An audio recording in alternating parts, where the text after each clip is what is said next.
Hey everyone, I hope you're well in this time of pandemic. Thanks for involving me in this virtual conference. I'm going to present my paper titled Investing on the Future, Mainstreaming Gender in Film Education in Indonesia.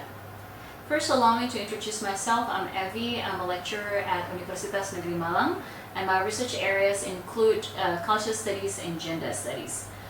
And should you need to contact me, I post my contact detail in my presentation. My presentation explores what we can do more in achieving gender equality in Indonesian cinema, while recognizing the progress that we have made to date in terms of increasing women's active participation in Indonesian cinema, especially behind the scene. We have to acknowledge that such quantitative indicator, while important, does not necessarily translate to equal and non-discriminative representation of gender on screen, or more gender inclusive and safe industry. I shall highlight that we need to mainstream gender perspectives in every level of the industry in order to achieve gender equality in Indonesian cinema. I propose we do more concerted efforts in ensuring gender perspectives to be mainstreamed in film education, both formal and informal. Doing so, we invest on the future women and men filmmakers, thus investing on Indonesian cinema. Indeed, in Indonesia, women filmmakers have been instrumental in reviving the industry from its hiatus and reinforcing values of gender equality in every level of cinema. I maintain the use of women and men filmmakers because I believe that they are men and women first before they are filmmakers. In the sense, like their experience of becoming gendered subject, men and women, shape their work in cinema. We have seen a steady increase in the number of women filmmakers in Indonesian cinema since the turn of 20th century, and we know that some of them, like Mira Lesmana and Nan Agnes, were part of the Cul-de-sac Omnibus project, which is an important milestone to the revival of Indonesian cinema in the late 1990s, and then they, along with other filmmakers such as Riza and Reza Montovani, Shanti Harmain, were central in establishing e-cinema. Furthermore, Nia Dinata has been a household name for promoting non-stigmatizing representation of non-heteronormative gender and sexualities through her filmmaking and film education activism. In my own research, I found that active involvement of women in filmmaking can change the course of cinematic representations of gender to make it more equal, including inspiring the emergence of new forms of ideal masculinity. The powerful collaboration between Gina as Nur and Hanung Bramantyo in Perempuan Berkalung Sorban, and also between Gina and Edwin in Possessive, are of the examples. Well, finally, Mira Lesmana has been a pioneer in making anti-sexual harassment clauses in work contracts for film workers involved in her film company's film production, in order to create safe space for women. However, we must acknowledge that the progress towards gender equality behind, on, and around the screen is still slow, despite the constant increase of women's active involvement in filmmaking. Filmmaking is not yet a preferred profession for women. Rere Hassan, in this conference, she will show you that students, like the female students, tend to choose final project of film criticism rather than film production. Maybe the film industry is not yet considered as a safe space for women to pursue their career. We can imagine that this is not even a better safe for marginalized gender and sexualities to perform their career. Women who work in the industry are still prone to being victims of gender discrimination and gender-based violence. Mian Tiara's experience of sexual harassment by a senior male actor is only the tip of the iceberg. Furthermore, cinematic representation of genders are still dominated by those reflecting conventional construction of gender, despite sporadic changes. For instance, as noted by Marshall Clarks, there's prevalent symbolic violence characterizing male protagonists, which, in other words, maintaining the conventional toxic practices of male bravado as part of ideal masculine feature. As for women, in great many cases, they tend to be represented as having authority and agency when they are dead, as in ghosts in horror films. This condition signs that despite the growing positive changes, we still need to do more to ensure gender equality in Indonesian cinema. We need to involve men too in this struggle. If they are a big, or even the biggest part of the problem in this case, we cannot escape the need to convert and involve men in achieving gender equality. Gender equality must not be an exclusively women's endeavor. Well, to kick off, we need to ensure that perspectives of equal gender relations are mainstreamed in film education, formal and informal. While such effort may not yield in instant quantifiable results, we can shape the future of Indonesian cinema. We need more women and men who are aware of gender equality in Indonesian cinema to produce gender parity in the industry, non-discriminating representations of gender, ensure safety and welfare of women and other people who adopt non-heteronormative gender and sexualities in the industry, and also to foster more socially aware film criticism. I borrow the concept of gender mainstreaming to encourage formulations of policies and implementations of practices in film education institutions, both formal and informal, in order to cultivate film workers who are more aware and responsive to gender issues. The concept of gender mainstreaming has been gaining increased popularity since the UN's Fourth World Conference on Women in Beijing in 1995, which established gender mainstreaming as the global strategy for promoting gender equality. At a practice level, gender mainstreaming aims at improving the effectiveness of key policies by making any gendered assumptions, processes, and outcomes more visible. I'm borrowing this concept to be applied in film education. My goal is to encourage formulation of education policies as well as strategies in teaching and training future film workers, both in the formal and informal education context, to make them more aware of gender issues and apply gender perspectives in their work in cinema. We should appreciate what Nia Dinata has done since 2008 through her foundation, Kajian and any other informal gender activism of the sort in Indonesian cinema. Nia Dinata has established Project Change, a gender-aware filmmaking training for young filmmakers. Funded mostly by Ford Foundation, the training offers a combination of theories and practice on gender perspectives in filmmaking and sensitizes its participants on gender issues in Indonesia. Participants are expected to pitch a film idea, and by the end of the project, the selected would receive a production fund. While not running regularly, the positive outcome of this project has been visible. Lucky Kuswandi, we know him very well. He has directed a number of films critically exploring non-heteronormative gender identities and experiences, both in the mainstream and also in the independent cinema. Ucu Agustin, a feminist documentary filmmaker known for her films Ragake Anak and also Di Balik Frekuensi. They are among its alumni. But we need more of that initiative. We need to replicate this pioneering training. We also need it to be an integral part of formal film education. To do so in formal education, it might involve more complex efforts than in the informal setting.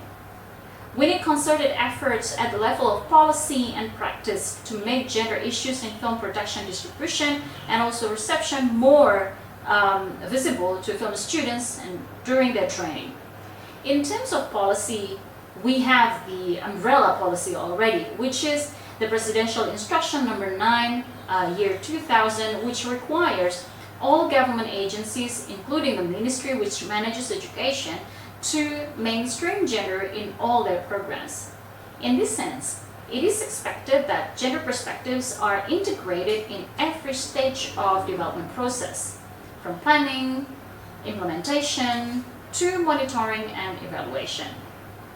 At the formal education setting, including in higher education where film majors are offered, we must be aware of National Education System Law number 78, 2003, which stipulates that development in education sector must be held democratically and equally. In addition, responding to presidential instruction that I mentioned earlier, the Minister of National Education has issued regulation number 84 year 2008, which stipulates that gender perspective must be made an integral part in planning, organization, implementation, and evaluation of policies, programs, and any activities in education sector. So, in the formal film education context at universities, art institutes, we need to translate the above policies beyond ensuring that there is no discrimination based on gender in the admission process or in the treatment of students, as well as ensuring that the number of female lecturers to be in parity with male lecturers. Those policies also have to shape the ways in which film education curriculum and courses are designed, delivered, monitored, and assessed. Considering that higher education institutions are autonomous bodies in designing their curriculums, I am aware that this kind of initiative relies incredibly on the institutional leaders' commitment towards achieving gender equality. With their commitment, leaders can devise policies, like derivative policies, and allocate funding for curriculum restructuring, new course designing, and then also for training lecturers on incorporating gender perspectives in material development, teaching, assessment, for instance. But autonomy can also mean that the struggle can be bottom-up. Although it will likely be sporadic, it can be a start for a bigger policy. For instance, individual lecturers are to integrate gender perspectives in their own course designing, material development, teaching, and also assessment. Can we, for example, encourage gender perspectives in filmmaking as a compulsory subject in any film degree? Can we have classes of film scripting in which part of the weekly discussion and practice involve implementing gender perspectives in interpreting social realities and turn them into cinematic narratives? Can we have classes on film directing in which gender gaze become an integral part of the semester plan to sensitize students of the gender dimension of camera gaze? I trust that sporadically several film educators have mainstreamed gender in their curriculum or course designs, and also in their teaching practices. But we need a strong affirmative policy at the ministry and higher education levels to reinforce such initiatives. Doing so, we can expect that future filmmakers of Indonesian cinema will be more aware and responsive to gender issues around them and able to view social issues using gender perspectives. I am aware that gender responsiveness of university courses and textbooks is not a problem unique to film majors. In fact, as stated by the current Minister for Women Employment and Child Protection, Bintang Puspayoga, university textbook and course pack in Indonesia are still rife in gender biases. Something that we consider normal doesn't mean that it is not gender biased. So we need to step up the game in our area, which is Indonesian cinema. Film education, both formal and informal ones, will produce men and women who will shape what can and cannot be represented on screen, who can and cannot work in the industry, and how certain people are treated in it. These future women and men filmmakers will one day succeed Mira Lesmana, Nan Ahnas, Molly Surya, Nia Dinata, Luki Kuswandi, Ucu Agustin, Edwin, and other few men and women filmmakers who are responsive to gender issues and aware of gender perspectives that we have today. Mainstreaming gender in film education is also important because this initiative allows us to involve future men filmmakers too, in addition to women filmmakers. If majority of the perpetrators of gender-based violence and also the key decision makers in Indonesian cinema are men, mainstreaming gender in film education, which is also accessed by future men filmmakers, became even more vital. Educating women and making them aware of their rights are unquestionably important.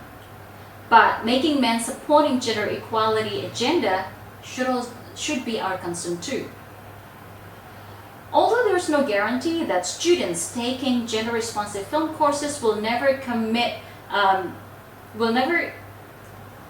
sexual violence or become discriminative against women and non-conforming gender and sexuality in the future, their understanding of gender perspectives will give them moral and practical foundations to make them more aware and responsive to gender issues taking place in their future workplace.